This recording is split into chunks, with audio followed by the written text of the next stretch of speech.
They showed up on a Tuesday morning, 4 of them, wearing matching yellow vests like they had some kind of authority. They walked right past my fence gate, past my no trespassing sign, and straight on to my property.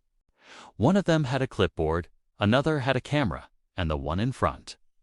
The one who clearly thought she was running this whole operation, she looked at my barn, looked at my livestock pen, looked at me standing there in my boots. "Sir, none of this is permitted. We're going to need you to tear it down." What she didn't know, what none of them knew, was that I had been waiting for exactly this moment for 7 months. Before I tell you what happened next, if you're new here, welcome to Care and Conflict. My name doesn't matter. What matters is that I own 4.3 acres in a semi-rural subdivision in central Tennessee. Then Brenda Sterling became president of the Briarwood Estates HOA. I received a printed notice, hand-delivered, informing me that my chicken coop was an unauthorized structure. One found Section 4, Paragraph 12.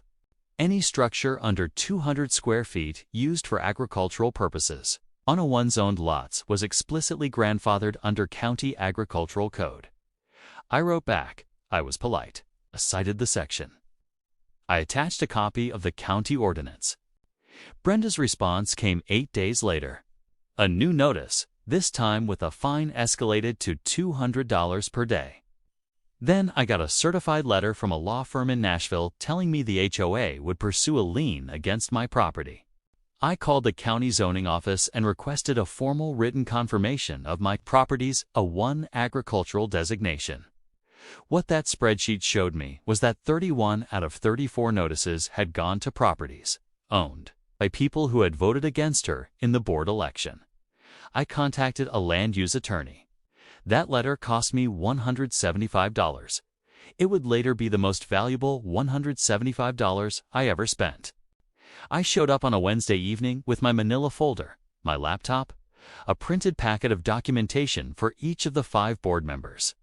Brenda opened the meeting. She looked at me across the table with that same smile.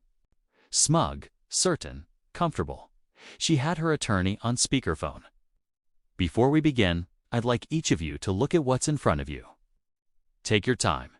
The 5th document was the attorney's letter, which included a paragraph explaining that pursuing a lien could expose board members personally to claims of selective enforcement and abusive process.